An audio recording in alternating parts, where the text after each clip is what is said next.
സമീപകാലത്ത് രാജ്യത്തുണ്ടായ ഏറ്റവും വലിയ വിദ്യാർത്ഥി പ്രക്ഷോഭങ്ങളിലൊന്ന് നേതൃത്വം നൽകിയ കോക്രോച്ച് ജനതാ പാർട്ടി നാളെ തങ്ങളുടെ ഏറ്റവും നിർണായകമായ ഒരു യോഗം ചേരാൻ ഒരുങ്ങുകയാണ്. ദേശീയതലത്തിൽ വർദ്ധിച്ചുവരുന്ന ശ്രദ്ധയ്ക്കിടെ സംഘടനയുടെ ഭാവി കർമ്മപദ്ധതി സംബന്ധിച്ച തീരുമാനങ്ങൾ ഈ യോഗത്തിൽ ഉണ്ടായേക്കും.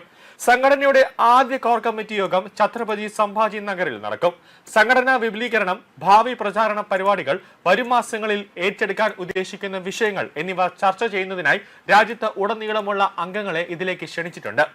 നീറ്റ് പരീക്ഷാ പേപ്പർ ചോർച്ചയും മറ്റ് ക്രമക്കേടുകളും സംബന്ധിച്ച രാജ്യവ്യാപക പ്രക്ഷോഭങ്ങളുടെ കേന്ദ്ര ബിന്ദുവായി CJP മാറിയതിന് 2 ആഴ്ചയ്ക്കുള്ളിലാണ് ഈ യോഗം ചേരുന്നത്. ഡൽഹിയിലെ ജന്തർ മന്ദിറിൽ 36 ദിവസം നീണ്ടുനിന്ന പ്രതിഷേധം ജൂലൈ 25-ന് കേന്ദ്ര വിദ്യാഭ്യാസ മന്ത്രി ധർമ്മേന്ദ്ര പ്രധാന്റെ രാജിയോടെയാണ് അവസാനിച്ചത്. ഇത് സംഘടനയ്ക്ക് അഭൂതപൂർവമായ ശ്രദ്ധ നേടിക്കൊടുക്കുകയും ചെയ്തു. യോഗത്തിന് മുന്നോടിയായി സംഘടനയുടെ സ്വഭാവം അത് മാറ്റുന്നതിനേക്കാൾ അതിന്റെ മുൻഗണനകൾ നിർണ്ണയിക്കുന്നതിലാകും ഈ ഒത്തുചേരൽ ശ്രദ്ധ കേന്ദ്രീകരിക്കുക എന്നതാണ് CJP സ്ഥാപകൻ അഭിജിത് ദീപ്കെ പറഞ്ഞത്. നമ്മുടെ പ്രവർത്തന അജണ്ട തീരുമാനിക്കുന്നതിനാണ് ഈ യോഗം വിളിച്ചു ചേർത്തിട്ടുള്ളത്. സംഘടനയെ എങ്ങനെ വിപുലീകരിക്കാം, ജനങ്ങളുടെ താല്പര്യാർത്ഥം ഏറ്റെടുക്കേണ്ട വിഷയങ്ങൾ ഏതൊക്കെയാണ് എന്നിവ ചർച്ച ചെയ്യും. സംഘടനയുടെ ഭാവി പ്രവർത്തന രേഖ തയ്യാറാക്കുകയും ചെയ്യുമെന്നാണ് ദീപ്കെ പറഞ്ഞത്. ബുധനാഴ്ചത്തെ യോഗവുമായി ബന്ധപ്പെട്ട പ്രധാന ചോദ്യങ്ങളിലൊന്ന് CJP ഒടുവിൽ തെരഞ്ഞെടുപ്പ് രാഷ്ട്രീയത്തിലേക്ക് പ്രവേശിക്കുമോ എന്നതാണ് ഉറ്റുനോക്കുന്നത്. വിദ്യാർത്ഥി പ്രക്ഷോഭത്തിനിടെ സംഘടനയ്ക്കുണ്ടായ പെട്ടെന്നുള്ള വളർച്ചയ്ക്ക് പിന്നാലെ ഇക്കാര്യത്തിലുള്ള അഭ്യൂഹങ്ങൾ ശക്തമായിരുന്നു. എന്നാൽ സംഘടന ഒരു രാഷ്ട്രീയ പാർട്ടിയായി മാറിയേക്കാമെന്ന റിപ്പോർട്ടുകളെ ദീപ്കെ തള്ളുകയാണ്. സംഘടനയെ ഒരു രാഷ്ട്രീയ പ്രസ്ഥാനമാക്കി മാറ്റാൻ ഞങ്ങൾക്ക് ഉദ്ദേശമില്ല. ഇതൊരു ജനകീയ മുന്നേറ്റമായി തന്നെ തുടരുമെന്നാണ് ഞങ്ങൾ ആഗ്രഹിക്കുന്നത്. തന്നെ നിലപാട് വിശദീകരിച്ചുകൊണ്ട് നിലവിലെ രാഷ്ട്രീയ വ്യവസ്ഥയുടെ വിശ്വാസ്യതയെ ദീപ്കെ ചോദ്യം ചെയ്യുകയും ചെയ്യുന്നുണ്ട്. നിലവിലെ സാഹചര്യത്തിൽ CJPയെ ഒരു രാഷ്ട്രീയ പാർട്ടിയാക്കി മാറ്റേണ്ടത് യാതൊരു ആവശ്യമുള്ളതായി എനിക്ക് തോന്നുന്നില്ല. വോട്ടുകൾ അത് പട്ടികയിൽ നിന്ന് നീക്കം ചെയ്യപ്പെടുമ്പോൾ തെരഞ്ഞെടുപ്പ് പ്രക്രിയയിലൂടെയുള്ള ജനങ്ങളുടെ വിശ്വാസം നഷ്ടപ്പെടുന്നു. രാവിലെ ഒരാൾക്ക് വോട്ട് ചെയ്യുമ്പോൾ വൈകുന്നേരമാകുമ്പോഴേക്കും മറ്റൊരാൾ തെരഞ്ഞെടുക്കപ്പെടുന്നു. MLA-മാരെയും MP-മാരെയും ഒരു പാർട്ടിയിൽ നിന്ന് തെരഞ്ഞെടുക്കുമ്പോൾ അവർ മറ്റൊരു പാർട്ടിയിലേക്ക് കൂറുമാറുന്നു. കൂടാതെ ED, CBI എന്നിവയുടെ സഹായത്തോടെ രാഷ്ട്രീയ പാർട്ടികൾ പിളർത്തപ്പെടുന്നു.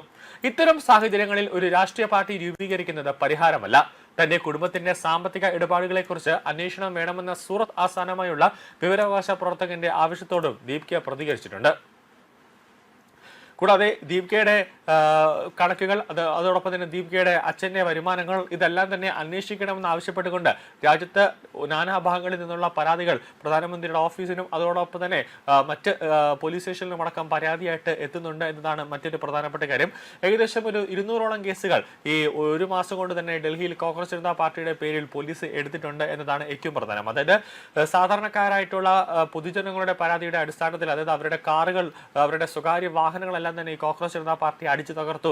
അവരുടെ റോഡിൽ കൂടെ സഞ്ചരിച്ചുകൊണ്ടിരുന്ന പൊതുജനങ്ങൾക്ക് നേരെ ആക്രമണം കാണിച്ചു, അശ്ലീലമായ ദൃശ്യങ്ങൾ കാണിച്ചു എന്നടക്കമുള്ള, അല്ലെങ്കിൽ അശ്ലീലാംഗ്യങ്ങൾ കാണിച്ചു എന്നടക്കമുള്ള ചില പരാതികളുടെ അടിസ്ഥാനത്തിൽ പാർട്ടി പ്രവർത്തകർക്ക് നേരെ കേസെടുത്തിട്ടുണ്ട്. കൂടാതെ പോലീസ് ഉദ്യോഗസ്ഥരും അവർ സ്വമേധ്യ പരാതി നൽകിയിട്ടുണ്ട്. അതായത് ഡൽഹി കമ്മീഷണർക്ക് പരാതി നൽകിയിട്ടുണ്ട്. അതായത് പാർട്ടി പ്രവർത്തകർ നമ്മളെ ക്രൂരമായി മർദ്ദിക്കാൻ ശ്രമിച്ചു, കല്ലുകൾ, ദണ്ടുകൾ ഉൾപ്പെടെ ഉപയോഗിച്ചുകൊണ്ട് നമ്മളെ വധിക്കാൻ ശ്രമിച്ചു എന്നടക്കമുള്ള പരാതികൾ പോലീസ് ഉദ്യോഗസ്ഥരും RIF ഉദ്യോഗസ്ഥരും അടക്കം ഡൽഹിയിലെ കമ്മീഷണർക്ക് അടക്കം നൽകിയിട്ടുണ്ട് എന്നുള്ളതാണ് ഏറ്റവും പ്രധാനം. അങ്ങനെ 200ഓളം കേസുകൾ പാർട്ടി പ്രവർത്തകർക്ക് നേരെ ഉണ്ട് എന്നതാണ് ഏറ്റവും പ്രധാനം.